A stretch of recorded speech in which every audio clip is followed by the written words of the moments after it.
Hello, this is JG, and this is podcast Unical, Codependency No More. Oh yeah, that's it. Get ready, get a cup of coffee, and here we go. So this podcast today is about gaslighting. This podcast is podcast number 2, and you might have already heard, if you're codependent, if you have ever had a relationship with a narcissist, with a manipulative person, you have already probably heard somebody saying something like this. I said that, but it's not possible. You don't understand me. That's not what I meant. I recorded it. I'll show it to everyone. You're completely out of control. You're crazy. I'll show you a screenshot that I wasn't talking to anyone. Are you okay? You're very out of control. Seriously. Yes, I said I would live tender, and I did. Now, I don't know. I don't know what you might have seen because there's nothing there. I'm scared. You're completely out of your mind. You know what I think? I think you should rest. Take some time for yourself. It's clear that you're not well. I'm not going to open my mouth now because I don't understand you. Do you swear you don't remember me? Seriously? I'm getting worried now. Well, thank you very much. This is JG, and I want to talk about one of the most powerful types of gaslighting. And if you don't know what a gaslight is a form of psychological manipulation where the manipulator attempts to make their victim doubt their own perceptions, memories, insanity. This tactic involves persistently lying, denying, misrepresenting facts, and projecting blame, making the victim feel confused and unsure about their own reality. The goal is to gain power and control over the victim by destabilizing, I don't know how to pronounce this word, whatever, their sense of self and making them reliant on the manipulator's version of reality. Well, if you come across this video right now and you don't know what I'm talking about one of the worst tools not the worst, but one of the cruelest, the gruelest. I don't know if this word exists. I'm so sorry, but I'm so much excited about having this podcast with you right now because gaslighting is a terrible tool that manipulators can use. But what is gaslighting? The term gaslighting originates from the 1938 play as Gaslight by Patrick Hamilton, which was later adapted into films in 1940 and 1944.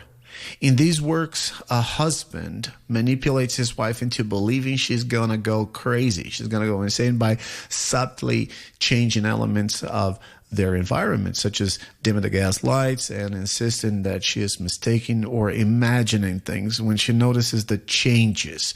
So the term began to be used more broadly in the 1960s and 1970s to describe similar forms of psychological manipulation in real life. So in the movie, you can see perfectly that the man wants to be with the wealth.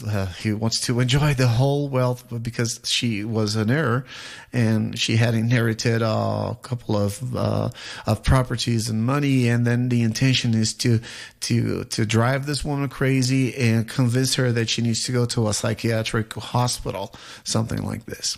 But it's important today to understand that there are some key characteristics of gaslighting, and I want to show you right now 5 key characteristics of gaslighting. The characteristic number 1 is persistent lying. The manipulator consistently lies about various aspects of the victim's reality.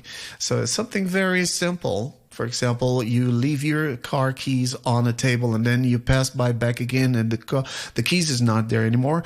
And you say, you ask, where are the keys? The keys were here. The car key was here. And the person will look at you and say, I have no idea what you're talking about. You didn't leave any key here on a table. So various aspects, not only this thing, but something that the person said or something that the person stated. The person said, you said something, you stated something, and then the person, you're talking you're in a party talking with your friends and talking to friends, and then you say, I remember, do you remember when I said that? No, I don't remember. You never said that really in front of others. So persistent lying. Number 2, denial and deflection. When confronted, the manipulator denies having said or done things that they have and may deflect blame onto the victim. So this tactic number 2 is pretty much like this. Imagine you were at the party at the same place while the person said, no, you didn't say that. The person will also say, no, I never said that either. Oh, I never thought about that either. No, I didn't really say that. I think you're mistakenly confusing the facts. It's not in front of others. So number 3, misrepresentation of reality. What does it mean? The manipulator alters details. They will change details or events to create doubt in the victim's mind. So still there at the party, and then you say something. Well, we parked the car, and as soon as we parked the car, I talked to the bodyguard, and then he says, well, the bodyguard was a black guy, and there's no, the bodyguard was not a black guy. The bodyguard was a blonde guy, and he was wearing a mustache. No, he said, no, the bodyguard was a black guy.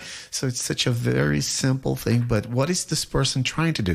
This person is trying to drive you crazy. That's the only thing. Why? Because this person is going to use your lack of self-confidence later. So number 4, it's projection. The manipulator accuses the victim, accuses you of behaviors or thoughts that they themselves are guilty of. Well, if you have lost the car key, if the manipulator lost the car key, they will turn the guilt on you and say, no, you were the one who left the car key. You leave the car key anywhere. So that's it. That's what happens. And then you're pretty much sure that you didn't lose the car key. You see, it's such a war, isn't it? Number 5, isolation. The manipulator may attempt to isolate the victim from friends, family, or other support systems to increase dependence. How do they do that? Isolation doesn't come like out of the blue. Isolation comes from they usually pay attention to when you are at that party, they pay attention to your friends and all the flaws and all the shortcomings, and they will magnify those things and say to you, you know, that friend of yours he's just strange, isn't he? It's kind of weird. And I didn't like the way he talked to you when he said something like that, and blah, blah, blah. As if since you were not very much 100% paying attention to that person, you might not remember exactly what the person said. And then you start trusting your partner because your partner seems to be protecting you. But in the long run, at the end of the whole story, this person is little by little isolating you. So from these 5 things, the 5 characteristics of gaslighting will impact you. There's going to be impact on you, the victim.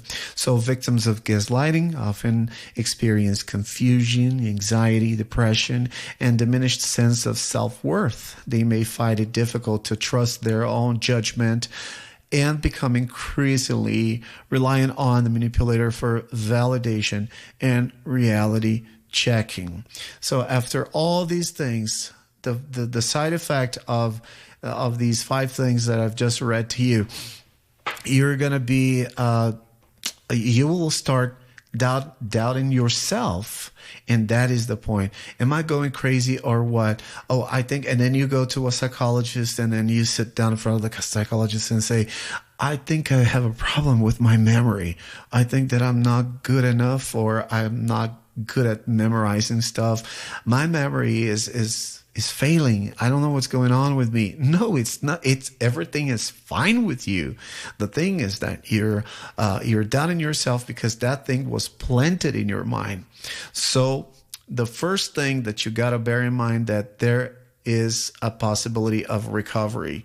So let's talk now about recognition and a recovery, because recognizing gaslighting involves becoming aware of the manipulation tactics, and seeking support from trusted friends, family, or professionals is essential. So recovery often requires therapy to rebuild self-confidence and learn to trust one's own perceptions again.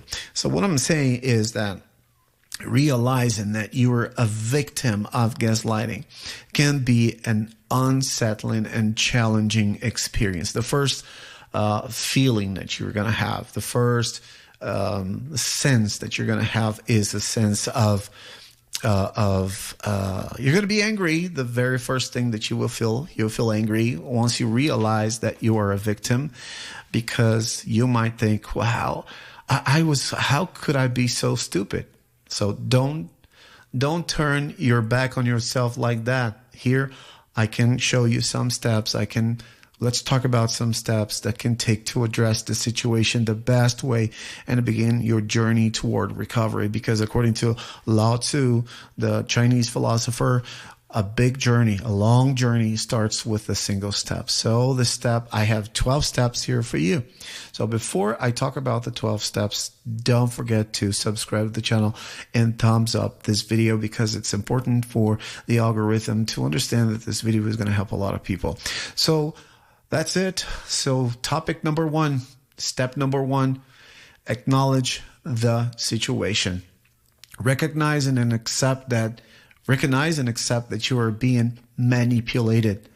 So don't be afraid of accepting the whole situation, because once you understand that the issue is not with you, but with the manipulator, you will strengthen yourself. It is a crucial first step. Step number two, it's about documentation. Document evidence. If you keep a record of events, conversations, and incidents, this will help you keep your sanity up and running, because once you write down dates, times, and details of interactions to help clarify your reality and provide evidence if needed, will keep your feet on the ground, and then you can tell yourself that you're not going to go crazy. You're not going crazy. You're not losing your mind. Document evidence is important to whenever you feel lack of confidence in yourself, you pick up those things that you have, either is the paper or digital evidence. You keep to, close to you when you open up, and you look at it again as many times as possible, so that you can strengthen your perception of everything. Step number three, seek support. I know that looking for help, seeking support can be a challenge. Why? Because once you realize that you've been gaslighted, you feel like you're stupid, and nobody wants to feel like nobody wants to feel like they're stupid. Why? Because we feel afraid of people mocking us or ridiculing us. So yeah, because of our pride, we tend to deny.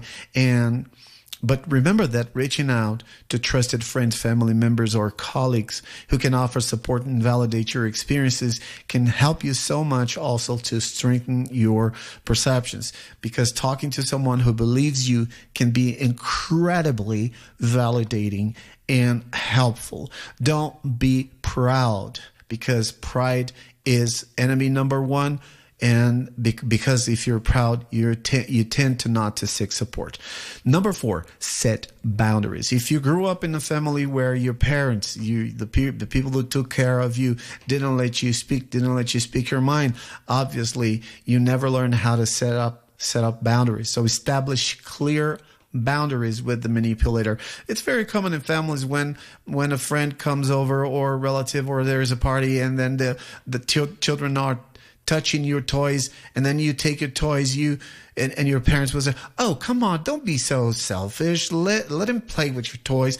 And this can be something that have been planted in your perception, that you cannot protect your things. But limit interactions when possible can protect your mental and emotional space. So you got to learn how to say no. You got to know how to say, "No, it's my turn. It's my turn now." Number five, stay calm and confident. Oh, come on. You can't tell me to stay calm and confident because I shake in my shoes whenever I'm having that kind of guilt, or when I'm having that kind of doubt. doubt myself. And, it's so hard. Okay, I know it's hard, but try to remain calm during interactions with the gaslighter, as much as if you were, remember, it's illusion. The manipulator is a big illusionist. So reacting emotionally can sometimes be used against you. So stay confident in your perception of reality. And if they call you crazy, okay, act like crazy, but be sure that you're not crazy. Number 6, self-care. Prioritizing your mental and emotional health can be essential. Once you engage in activities that can make you feel good and help you relax, will also help you keep your feet on the ground, as I said previously, because this could include exercise, hobbies, or spending time with loved ones. It's very important to continue with healthy, to go on with healthy exercises. Number 7, educate yourself. When we say educate yourself, we are really talking about literature, courses, or anything that can help you understand what gaslight is and what is and understand the modus operandi of the narcissist, the narcissistic behavior. Understanding the tactics used can be something important to empower you and help you recognize manipulative behaviors more clearly. Remember, the more you know your enemy, the better you are defending yourself or avoiding yourself from getting contact with the narcissist. Number 8, very important. Keep in mind that it's important to consult a therapist, because a mental health professional, particularly one experienced in dealing with trauma and abuse, can provide valuable support. Therapy can help you rebuild your self-esteem and develop strategies to cope with and exit the abusive situation. Keep in mind that once you try to find a therapist, be sure that this therapist has experience in trauma, especially trauma and abuse. I repeat, trauma and abuse. If this person is not experienced, don't be afraid of postponing or calling off the session and trying to find someone else who has experience. Number 9, develop an exit strategy. So if this gaslighting is part of a broader abusive relationship, because it's part of, yes, it is a broader abusive relationship tactic that will drive you completely crazy in the long run, consider developing a plan to leave the situation. Such a thing can be considered such as, I'm in prison and I need to develop a plan to escape the prison. And this may involve seeking legal advice, finding a safe place to stay, and making arrangements for financial independence, especially if you're a housewife.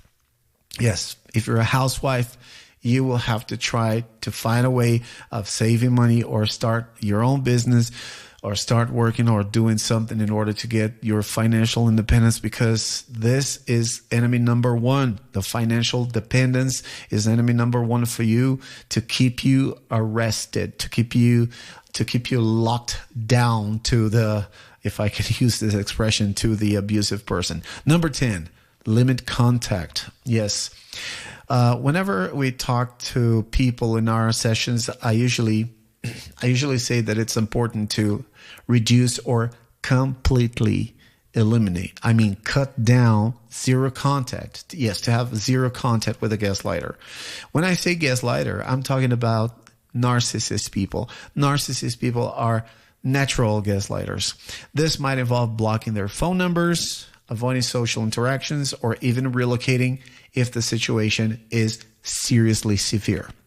Number 11, legal action. Yes, in extreme cases where the gaslighting involves harassment or threats, it might be necessary to take legal action. Yes, and consulting a legal professional to understand your options, it's quite essential.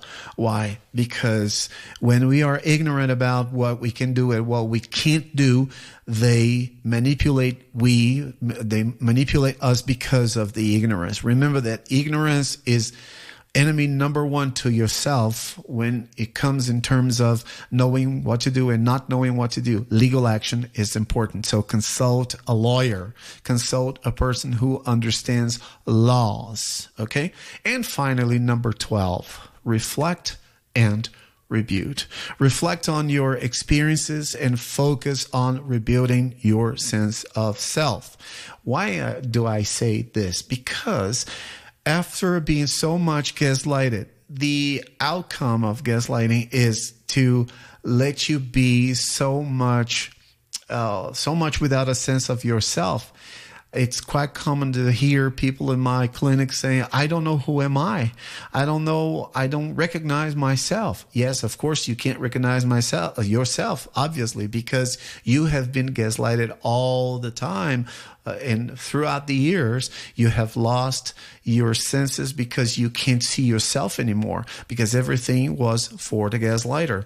So engage in self-reflection, practice mindfulness, and surround yourself with positive influencers to restore your confidence and well-being is also quite essential.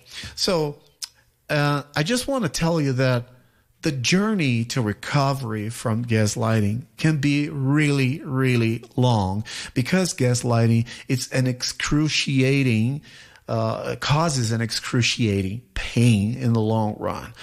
And it can be long and challenging, but recognizing the abuse and taking proactive steps to protect yourself is a significant and courageous first step. Remember when I said that a long journey starts with a single step. And if you're listening to this podcast from the very beginning to up to now, you have given the very first important step in your life. So my suggestion is rewind the tape. Of course, this is not a tape, so rewind the video and watch it all over again and slow it down if it's too difficult for you who don't speak English very well like me. It's important to take notes. So sit down, pick up a piece of paper, a pen or a pencil, and take notes of each item and start practicing everything. Remember, you're not alone. This channel is for you. Thank you very much for listening, and see you on the next episode.